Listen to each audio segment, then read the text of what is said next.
mailing list at salessensesolutions.com. Mike appreciates you listening and wishes you good luck on your next sales call. Well, welcome. It's Mike Krause with the Sales Sense Reality Talk Show. I'm really excited to have today's guest, Elinor Stutz, and she is the CEO of Smooth Sale, a sales training company. She teaches how to apply relationship selling skills to every endeavor, including interviewing, writing a book, and building your business. Elinor is the author of the international best-selling book, Nice Girls Do Get the Sale, Relationship Building That Gets Results, published by Source Books. Her book was featured in Time magazine, translated into multiple languages, and sells worldwide. Elinor's new book, Hired, How to Use Sales Techniques to Sell Yourself on Interviews, is based upon years of community service teaching job seekers how to land the job they desire. And international speaker audiences term Mrs. Stutz as both inspirational and motivational, and claims, though, that her insights, they may readily found success, which we're all searching for. You may find her teaching webinars or entrepreneurs training corporate sales teams and teaching students interviews how to interview best at Smooth Sale at 415-615-6887. So really excited. Elinor, without further ado, how are you this morning? I am great, Michael. It's an honor to be interviewing with you. Thank you for having me. Oh, thank you so much for taking time out of your busy day, and I know the listeners are very excited to hear more about you. And just kind of tell the listeners a little bit more about yourself and what made you come by Smooth Sale, and walk us through your years of experience and go from there. Well, thank you, Michael. It all began, I had been a stay-at-home mom for 15 years, and I needed to help put the children through college, and my husband came home one night and said, "I've got it, Elinor. You have the personality of a salesperson," to which point I asked very quietly, is that a compliment or an insult? But moving along with that thought, the only job I could get with no experience was in a blue-collar office selling business equipment. And the men were so upset that I got hired that they gave me the silent treatment, and I had to figure out sales all on my own. And as a housewife, I was very good at entertaining and making people feel comfortable. So the only thing I knew how to do was go in and make friends with everybody who would allow me in. And the first question I would ask is, what made you decide to invite me in for an appointment? And that got the conversation off on the right footing rather than, oh, just curious, not really interested. We had a serious heart-to-heart conversation wherever I went. And next thing you know, I was the top producer by the 4th month, and I carried that through my entire sales career. So it's kind of a roundabout way to go about becoming a top producer, but building relationships everywhere with everyone is what works best. Does that make sense to you? Absolutely. Yeah, absolutely. You bring up a very interesting point on people don't go into sales as a proven choice of career path. It's kind of by default, right? So so what can I do with my life now? But it turned out to be rewarding, and I got into Fortune 100 companies and medium-sized government accounts. I mean, it turned out after all the hard work and, after the silent treatment, it turned out to be very rewarding. Absolutely. And what were some of the first things that you learned about sales when you started out coming from managing a household to managing in the Fortune 100? What are some of the things that some of the listeners can definitely relate to, especially getting the cold shoulder in the beginning of a sales career? We've all gotten that. It's like no one wants to talk to the new person. So tell us a little bit more about that beginning experience. Well, since I didn't know what to do, and this is a lesson that I teach everybody when I do training, there are no totem poles in any office. Everybody is the CEO of their own job. And because I had no training and nobody was talking to me, I went over to the female secretaries and asked if they had any clue how salespeople do go about doing their job. And I was told to knock on every single door in my territory. And I did in 3 large cities. And it became my marketing research. And I found out that donut shops don't buy big copiers, but medium-sized and large companies do, and there's a chance for repeat business there. And so I just looked at the hard lessons as, well, that's the process. That's how you learn and you remember. And I refused to quit. They wanted me to quit. They did everything imaginable. And I said, no, our agreement was 90 days. I'm going to hold up my end of the bargain, and I expect you to do the same. So whether you're an entrepreneur, a job seeker, or a salesperson, you need to have a plan in place, a vision of where you're going, and work that plan every day that you're working, and you will succeed. It's the people who give up who don't succeed. Absolutely. You bring up an excellent point that I find during the sales process as well. If you do the activity and you're nice to people, sales is very easy. If you don't do the activity and like you want, what do I do in my territory? Go out and knock on every door. And I used to always refer to it as every door, every floor. If you go out there and introduce yourself to enough people, you will be successful in sales. But just like you just stated, Elinor, that people give up, they get burnt out, and they get frustrated. And I'm sure a lot of the listeners right now are feeling that pain too. How do you fight through that? How do you fight through that pain or that go? Do you think you can teach that go-win attitude, or are you born with it? Well, I know for a fact I was born with it. I'm a fighter, and I refuse to let anybody make me give up. And my motto is, I'll just prove you wrong. Mentally, I think that. I don't tell people that. But I think you can learn it. And what I eventually was taught in sales, for every no, it means you're one step closer to a yes. So it's, again, how do you look at the glass? Is it half full or half empty? And I'm an optimist. It has to be part of your personality that somewhere, some way, you're going to find a way to get through and make a sale. And just keep trying different ways. And I refer to it as marketing research. You find finally what works and then keep repeating the process. Absolutely. Once you find a vertical or something that has worked for you in the past, instantly repeat it. Don't keep recreating the wheel because it's probably taking a long time to get to that wheel. And so there's no sense of recreating another wheel. There's so much value in what you just mentioned there. Now, tell me a little bit. I love the title, Nice Girls Do Get the Sale, Relationship Building That Gets Results.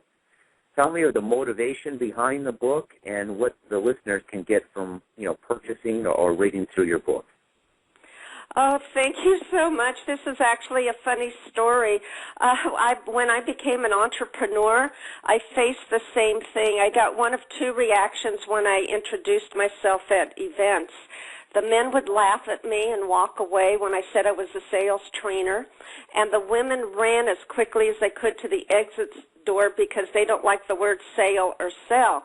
So I quickly recognized that my marketing message was off, and I began devouring marketing materials, and here's what I learned in the process, that being in business is a lifetime commitment to education. I still read marketing materials today. But the one thing they all had in common was you must write a book to build credibility and trust and attract people to what you do. And I just have to highlight the word attract. That's the new style of sales rather than pushing and knocking on doors and, haranguing people. So yes. I decided my phone wasn't ringing. I had nothing to lose. I may as well write that book. And just as you and I discussed about the personality of how do you view the glass, it never occurred to me that 0.5% of unknown authors get published and everyone else gets a rejection. I was determined I was going to have a published book, and I hired somebody to help me. And she came back from the BEA fair with 11 leads. It was Randy Pizer of Author One Stop. And the very first publisher I called, just using my relationship building, doing research on the website like you would do for a sale, the first publisher said yes, and that was Source Books, and they were marvelous to the book and to me, and they read the stories inside. There's one story in the beginning where I speak about that first office, and by the 5th month I was the top rep again. And one man in particular said to me, "My goodness, Elinor, you still know nothing about sales. You cannot operate the copier. How on earth are you making these sales?" And he made it sound like I was bribing the client. But in fact, I had seen the men bragging in the office, slapping each other on the back, talking about how they were ripping off the client, charging them so much money for the equipment. And I always thought those dollar signs flew across the desk when they were talking to their clients. So I responded, because it was a very nasty tone in which he was speaking to me. I said, "I do one thing none of you do. I'm actually nice to my clients." And that's how the title came about.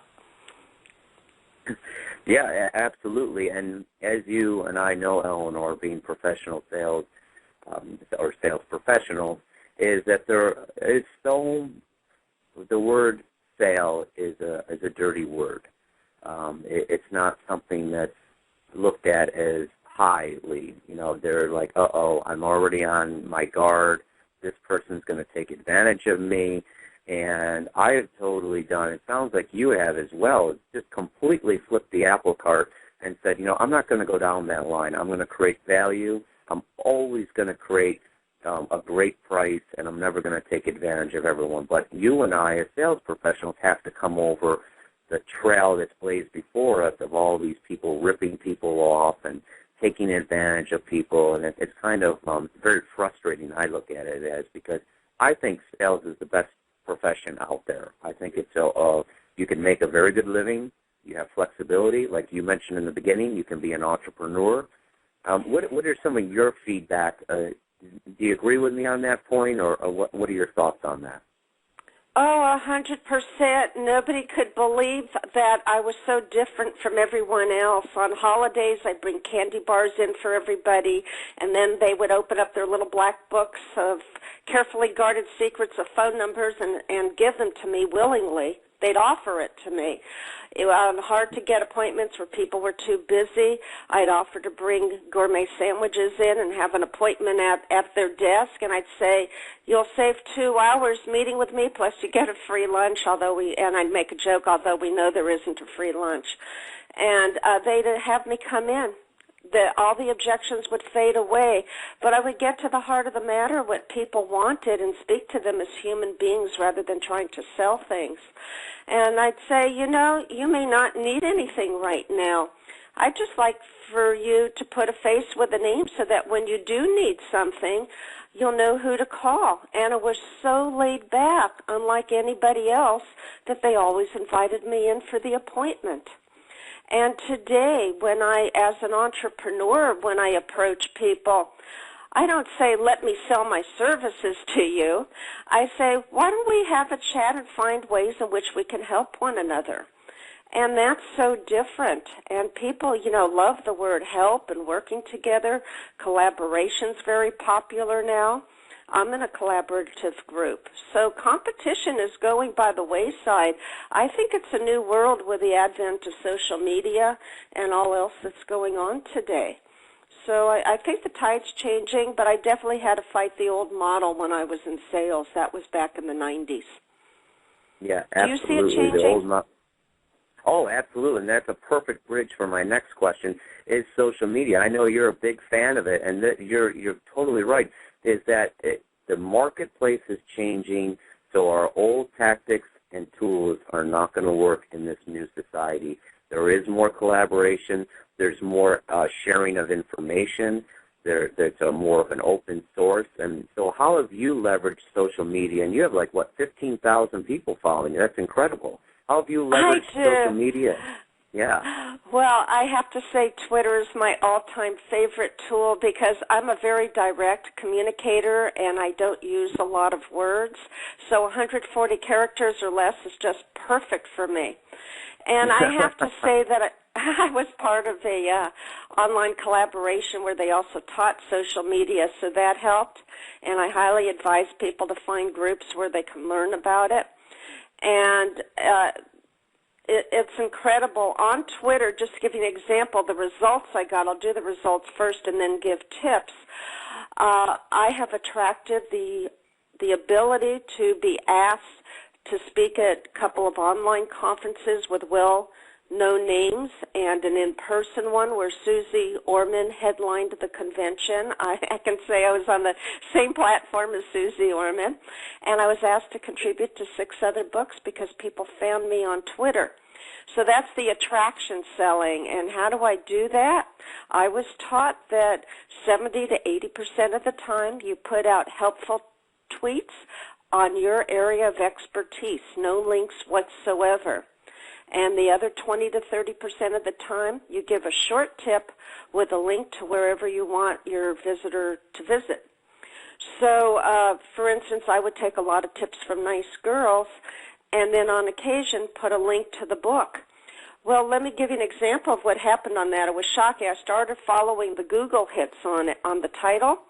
When I first started, there were about 36,000 hits, and at its high, there were 11 million hits at any given time.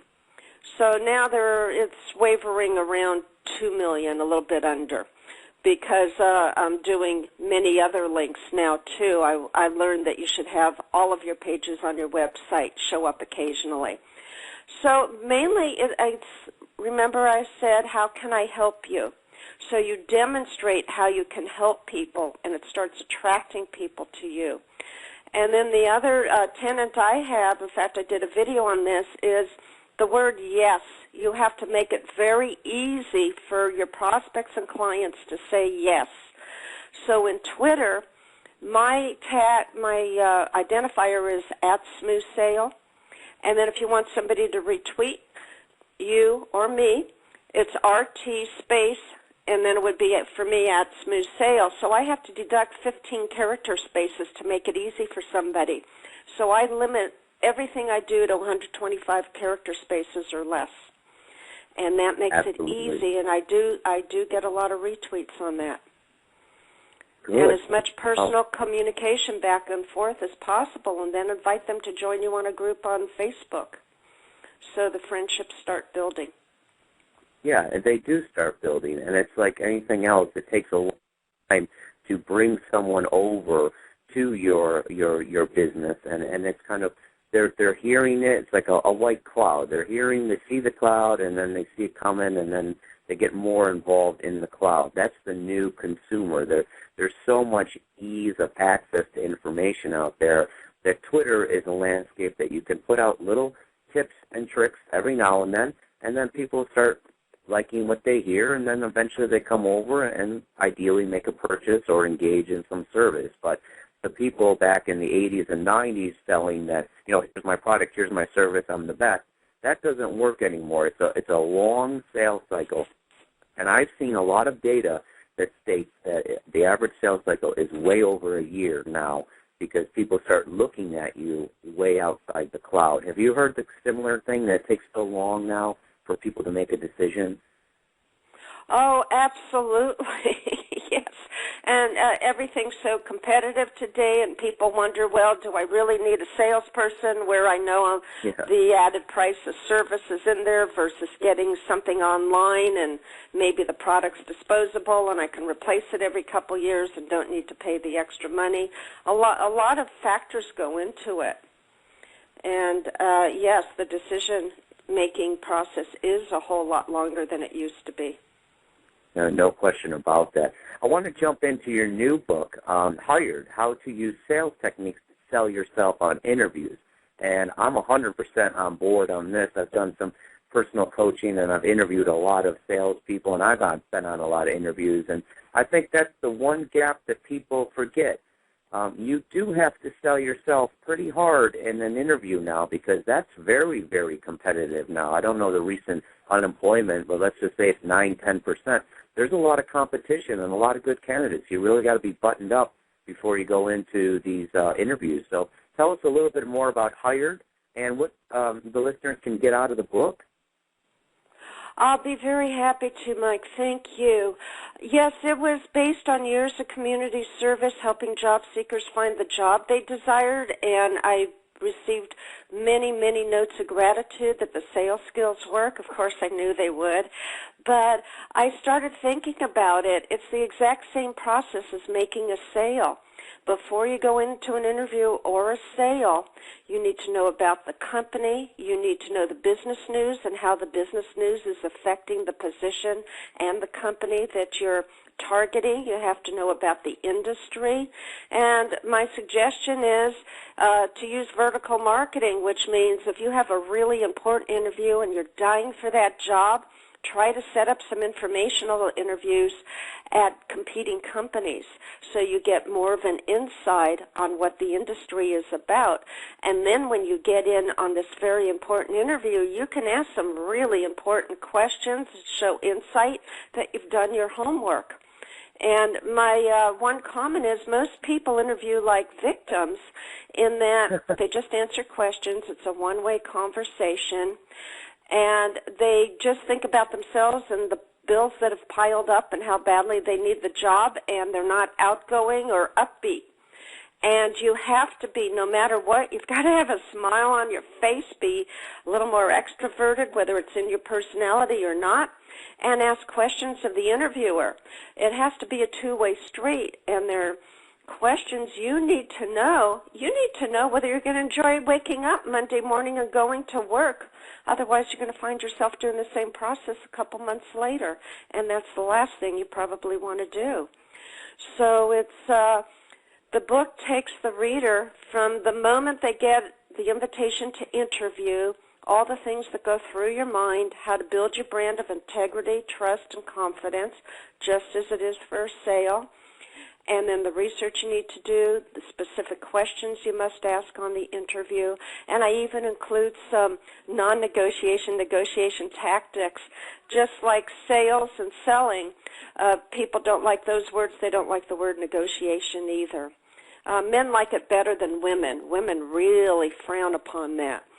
So I included all of that in the book along with creative ideas of how to find jobs. Excellent. So is there anything more specific you'd like to know about the book? Yeah, how is it broken down? How can someone, if they buy the book, when they buy the book, they can instantly apply what you have in the book to their immediate needs? Is it something that is broken down into sections, or how is it designed?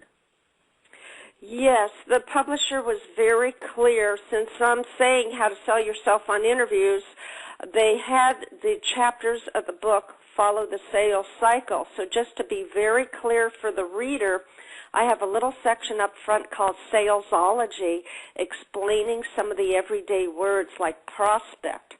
That's a potential company you might want to interview. And then, client, that's when you get hired.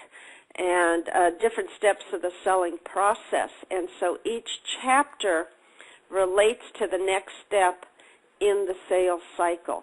So it's very clear. So if you know specifically where you are in the process, you can just dial into that one chapter or the chapter succeeding it to know how to finish the sale and make the sale, get hired. Absolutely. That's the goal. And I agree with what you stated earlier. Sometimes people come in with no energy. They're not prepared with questions. And as you and I know, questions is the key to selling. If you're not prepared for the call and you don't have any questions, it drives me. And I was just doing a whole day of interviewing in Chicago for a company that I'm helping grow their sales team. And it was amazing that none of them came in with questions. And here we are hiring a salesperson. So if you're not prepared for the call, you're not bringing in questions, and if you seem like no energy, well, why would we want to offer you a job? I think sometimes people think that popular word now, entitled, entitlement society. Do you find that same process out there when people are interviewing? Yes, absolutely. And when you were talking, it just brought to mind a very important point whether you're making a sale or trying to get a job. I learned in a public speaking class you need to become a storyteller, and you keep your story down to 1 to 2 minutes. So when someone says something and a smile comes to your face, tell them the story. So as you were speaking, I applied for a job once upon a time that was way over my head. It was a major account manager, and I just wasn't ready for that. I knew it the hiring manager knew it. But I came in with a big smile on my face, energetic, and I had a portfolio of all my accomplishments and was showing him pictures of what I had done elsewhere. I'm a pretty creative person, so I was showing him all these pictures and having a friendly conversation about it. It was a completely untraditional interview. So the guy said to me, he said, I know this job is way above your head, but you're so much fun to talk to. I know your clients are going to love you, so I'm going to hire you. And that's how it came about, and it wound up being the best job I ever had. Elinor, you hit the nail on the head. You were prepared. You were entertaining. You told a story. You had a brag book or what have you, some illustration book, which I find to be very powerful. If a candidate brings me in their achievements or what they've done in the past, it's just a home run. And yes, they're looking for a skill set, but they're looking for a person.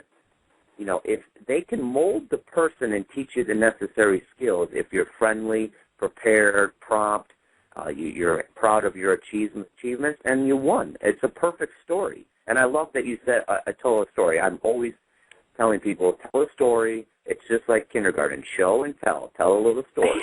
Okay, so you just brought up another point I wanted to bring out. The reason my book did so well, and I'm positive the next one will, is that it's illustrated with personal stories throughout so people grasp what happened, how I overcame the situation, and the lessons learned. And people tell me, you know, that the stories are laugh-out-loud funny, but trust me, they weren't funny at the time. So when hired, I share another story about how I was dying to get into high-tech. I was done with business equipment. And I just felt like I would do anything. So I meet this guy at a coffee shop, and he starts spelling out the compensation plan and the goals on his dirty napkin. So obviously bells ring off, don't you dare go near this job. But I was too desperate to get out of the last one, and I talk about this in the book, Don't Act on Desperation. But nevertheless, as we got up to leave, I grabbed his dirty napkin, and I kept it in my closet until, sure enough, it was like within a month I needed to go into the HR office because he was hounding me to make a sale. And clearly that was in direct opposition to what he had illustrated on the napkin. So, should have known better. Well, exactly. And, you know, it's Blink, you know, like Malcolm Gladwell's book, Blink, you know, it's those first couple of seconds people read you up and down. And I was listening to Brian Tracy's CD yesterday in my car, and he says you have about 4 seconds to make that first impression, and then if you make a mistake that first 4 seconds, you have 26 seconds to make it up, and then that's the end of it. People have drawn the conclusion. They've already basically drawn all their conclusions, and they're done with you or they love you. And it sounds like people always love you, Elinor, and that's been the key to your success. I've had a lot of fun here, and we only have about a minute left. And tell the listeners a little bit more about how they can get engaged with your services and where they can purchase your books. And I've really enjoyed a lot of our conversation. Thank you. It was a lot of fun, Mike. My phone number is 800-704-1499. That's 800-704-1499. My website is smoothsale, and that's SALE.net. And both of my books are available online. And Hired, the new one, is in all major bookstores. And when I say online, that's Amazon, Barnes & Noble, and Borders. So a number of ways to reach me, and I have a lot of free gifts, as I call them, on my website, recordings, articles, videos. And I'd be thrilled to speak to any of your listeners today, Michael, and offer a free 20-minute consultation to see if what I have to offer is right for them. Well, thank you so much for that generous gift. I enjoy talking to you, and I've learned a lot, and I've had a lot of fun, and I wish everyone good luck on their next sales call, and tune in next Wednesday at 12 o'clock for another Sales Sense Reality Talk Show. And Elinor, thank you so much for your time, and I wish everyone a happy Thanksgiving, and thanks again, Elinor. Thank you, Mike. Yep. Happy Bye Thanksgiving. Now. Yes.